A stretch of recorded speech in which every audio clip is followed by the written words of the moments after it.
Revista CBN Mundo. Repercutindo o conflito no Oriente Médio, as informações de cessar-fogo entre Israel e Hamas, foi na madrugada desse sábado que definitivamente o governo de Israel aprovou o acordo de cessar-fogo com Hamas, em mais uma etapa do processo que já contava com a aprovação do Gabinete de Segurança, e agora o que foi aprovado foi a coalizão que deu aí a chancela. Segundo a imprensa israelense, 24 ministros votaram de forma favorável e 8 foram contrários.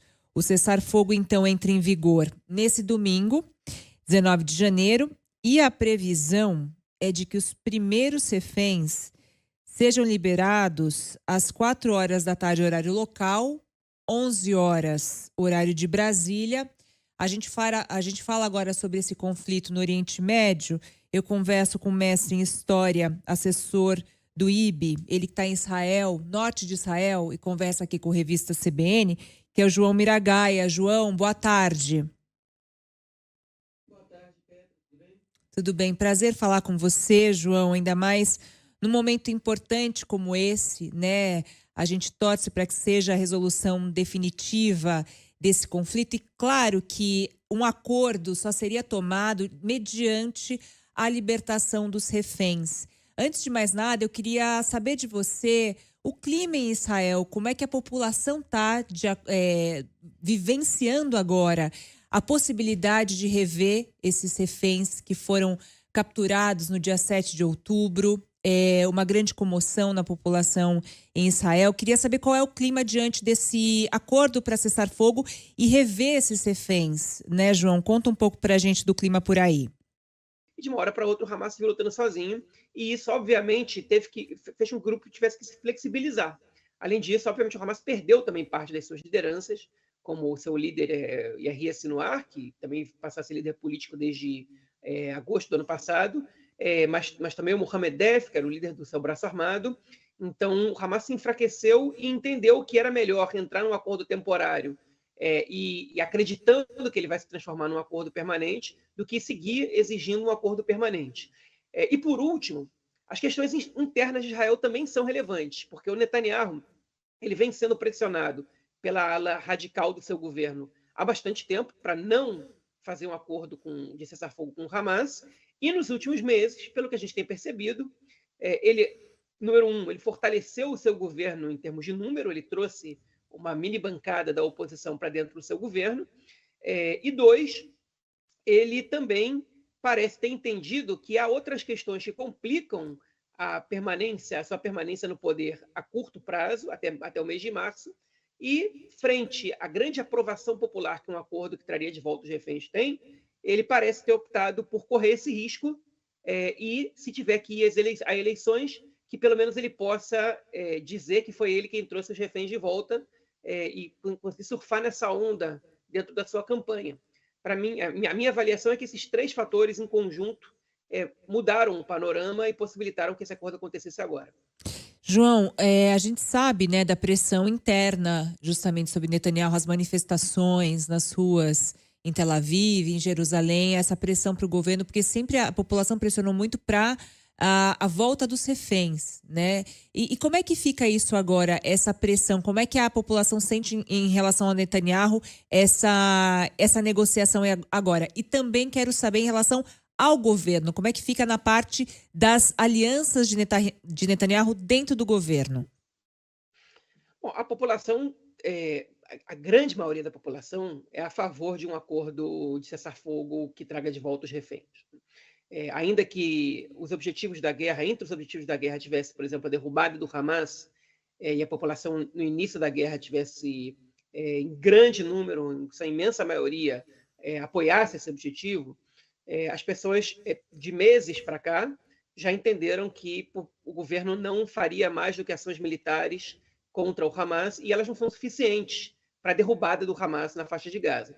Então a população, inclusive a base do Netanyahu, entendia já, e todas as pesquisas mostram isso para a gente, que ela já entendia que era preferível o fim da guerra, ainda que não acarretasse a derrubada do Hamas, para que os reféns pudessem voltar.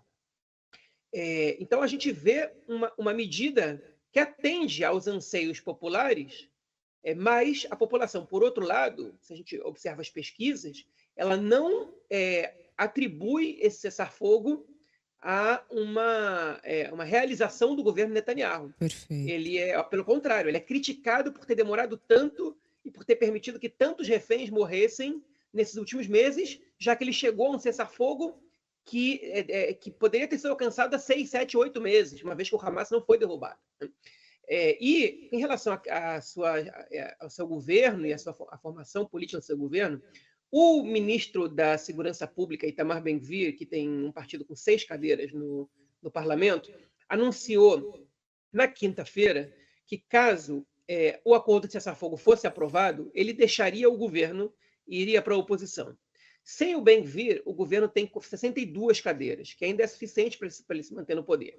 No entanto, há outro partido, que se chama Sionismo Religioso, chefiado pelo ministro das Finanças Bezalel Smotrich, que é um partido que também é contrário ao cessar-fogo, mas que, por hora, não deixará o governo. Eles condicionam a sua permanência no governo ao retorno da guerra depois desses 42 dias. Ou seja, se esse forçamento é um cessar-fogo temporário, a gente fica no governo. O próprio Ben-Gvir disse, se a guerra voltar, eu volto para o governo. Agora, como eu disse, eu não acho que a guerra vai retornar depois de 42 dias. Eu acho que as condições estabelecidas elas são de um cessar-fogo total. Eu acho que os intermediadores não se apressariam para fechar um acordo desses caso o cessar-fogo não fosse se estender para um cessar-fogo duradouro. E, se a gente for olhar os termos do acordo, foi autorizado por Israel a reconstrução das principais vias de Gaza, das escolas, dos hospitais, da rede de esgoto. Então, isso quer dizer, de casas com base em containers no norte de Gaza. Ninguém começa a reconstruir a faixa de Gaza se sabe que se a guerra vai voltar daqui a 42 dias. Isso é uma prova clara de que o próprio governo Netanyahu sabe que vai ser praticamente impossível retornar à guerra depois. Então, a tendência é que o governo Netanyahu ele não se prolongue muito tempo no país se os seus aliados mais radicais cumprirem suas promessas. Ao seu lado. Com certeza. Agora, uma questão, João, a gente está conversando aqui no Revista CBN com o João Miragaia, está em Israel. Você está em que região mesmo, João, aí em Israel? Eu vivo na Galiléia Central, no norte do país. Que é uma das regiões, não sei se é possível falar mais perigosas ou por causa do conflito com o Hezbollah, não é isso? Foi, né? Essa guerra teve essa característica, que em cada momento dos últimos 15 meses era uma região do país que sofria mais com a guerra. Então, por alguns meses aqui foi a região mais perigosa do país e agora deixou de ser. Agora ela é uma das regiões mais tranquilas do país. Tinha aquele fato de muitas pessoas que tiveram que deixar suas casas, né, na região norte, elas já conseguiram retornar? A maioria ainda não. A maioria ainda não. A maioria dos que foram evacuados ainda não. Eles estão esperando uma resposta do governo para ver se até o início de março eles retornam. Tá, então muitas pessoas ainda fora de suas casas. Você falou sobre a reconstrução de Gaza, né? Eu queria entender como é que essa reconstrução é feita e como é que fica a questão do poder político do Hamas. Existe alguma perspectiva para uma configuração diferente de poder para a Palestina? Como é que fica essa questão política, falando agora de Gaza, Cisjordânia, a questão do Hamas? Quais são essas perspectivas? É possível a gente olhar para isso, João? Olha, desde 2007, que o Hamas e o Fatah, que é o grupo que comanda a Autoridade Palestina, entraram numa guerra civil, o Fatah não está mais presente no poder na faixa de Gaza e o Hamas não está mais presente também na Cisjordânia, embora o Hamas tenha células militares ali atuando, células armadas. Não só o Hamas, como outros grupos também, como a Jihad Islâmica, mas há uma divisão de poder entre os dois lados que também caracteriza as duas regiões. Né? Na Cisjordânia, a cooperação militar entre Israel e a polícia palestina, na Cisjordânia, há assentamentos israelenses também, não há um bloqueio, né, de produtos que possam entrar ou sair, embora o lugar seja repleto de checkpoints, a natureza dos dois lugares e a realidade dos dois lugares ela é muito diferente. E, obviamente, as hostilidades são muito maiores entre Israel e o Hamas na faixa de Gaza do que com o Fatah na Cisjordânia. O governo israelense, quando estipulou derrubar o Hamas na faixa de Gaza, em nenhum momento construiu qualquer alternativa ao Hamas para substituir esse grupo na faixa de Gaza. E é por isso que a guerra ela terminou sendo inútil nesse aspecto, porque se não há uma alternativa política para a substituição do Hamas, não tem como chegar a um objetivo, porque o Hamas segue sendo a principal força na faixa de Gaza, e não foi tentado, nenhum acordo foi trabalhado para isso. E no cessar-fogo, não há nenhuma menção à autoridade palestina, nem a nenhum outro grupo palestino, como nem sequer divisor de forças com o Hamas. Agora, a pergunta é muito interessante, por quê? Porque a gente tem duas questões que são muito relevantes. A primeira é que a autoridade palestina, ainda que não tenha sido incluída no cessar-fogo, se posicionou ontem, na sexta-feira, dizendo que estão dispostos a fazer parte do poder do comando na faixa de Gaza. Eles desejam estar presentes ali e substituir o Hamas. Eles não querem ser esquecidos como alternativa. E a segunda questão relevante é quando a gente fala na reconstrução, que você tocou muito bem. Quem vai coordenar essa reconstrução? Porque isso não está especificamente descrito. O que a gente sabe é que as empresas que vão trabalhar pela reconstrução civil nesses primeiros 42 dias são empresas egípcias. Tá. Mas quem vai fazer a segurança deles, quem vai levar eles até os lugares, com que forças do poder em Gaza eles têm que dialogar, provavelmente vai ser com o próprio Hamas, porque não tem outro grupo. O acordo de cessar-fogo, inclusive, ele foi feito com o próprio Hamas. Então não há nenhuma expectativa de uma substituição do Hamas ali.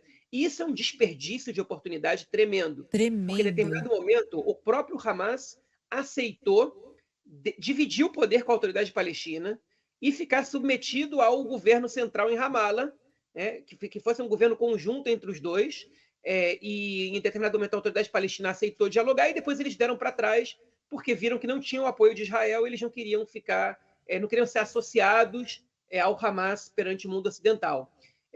Então, mas esse diálogo chegou a acontecer, como Israel poderia ter exigido que outro grupo fosse o poder na faixa de Gaza e que o mundo árabe, aliado dos Estados Unidos, na Arábia Saudita, os Emirados Árabes, o próprio Egito, trabalhassem a favor dessa situação. Mas Israel abdicou disso porque o governo atual acredita, retoricamente ou não, a gente não pode, eu não sei dizer por todo mundo, mas eu acho que parte de maneira cínica e parte realmente acredita que a autoridade palestina e o Hamas são a mesma coisa. Porque para elementos desse governo, ambos os grupos significam um impedimento de que todo o território possa ser anexado por Israel.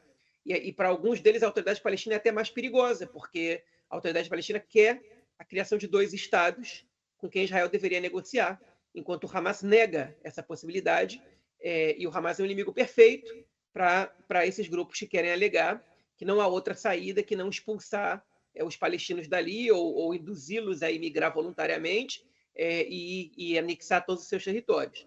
Mas o fato que acontece é que em todo esse espectro ideológico desse governo, a autoridade palestina é descartada e a gente vai receber novamente o Hamas controlando a faixa de Gaza para os próximos anos. Uma última palavra, João, queria só a tua definição, assim, vivendo em Israel, tão próximo, né, e as suas análises a respeito desse conflito. O que vai ser da região a partir desse domingo? Como é que você vê isso aí, hein? Isso eu falo mais para a população e tanto dos dois lados, que acho que é a população que não aguenta mais, né, não chegar a uma negociação. É a população que não aguenta mais viver com ódio, isso dos dois lados. Como é que você vê? Será que a gente tem uma resolução para esse impasse? Acredito que não, né? Pelo que você contou aqui para a gente. Uma resolução real. Não, a longo prazo não. A gente adia o próximo conflito, né? A gente empurra ele para daqui a alguns anos. De fato, Gaza nunca passou por uma destruição do tamanho dessa. O Hamas nunca recebeu um golpe militar tão grande como o atual. Mas o Hamas não está eliminado e a questão do rearmamento do Hamas é uma questão de tempo. Israel descobriu maneiras de evitar isso, entendeu como pode combater o Hamas em determinados aspectos, mas o Hamas também tem o poder de se reinventar.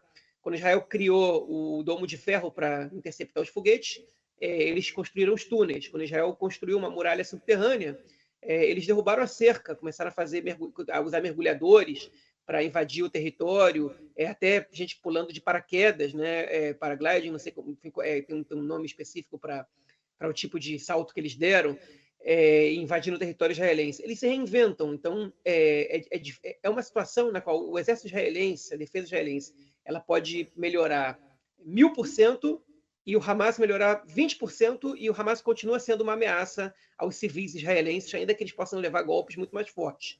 Agora, para a população israelense, os próximos dias, as próximas semanas, elas têm pouca mudança, exceto para as famílias dos reservistas, que devem ter os seus parentes em casa, mas ela tem poucas mudanças no âmbito da segurança, porque Israel já não vinha sofrendo tantos ataques, pelo menos no seu território.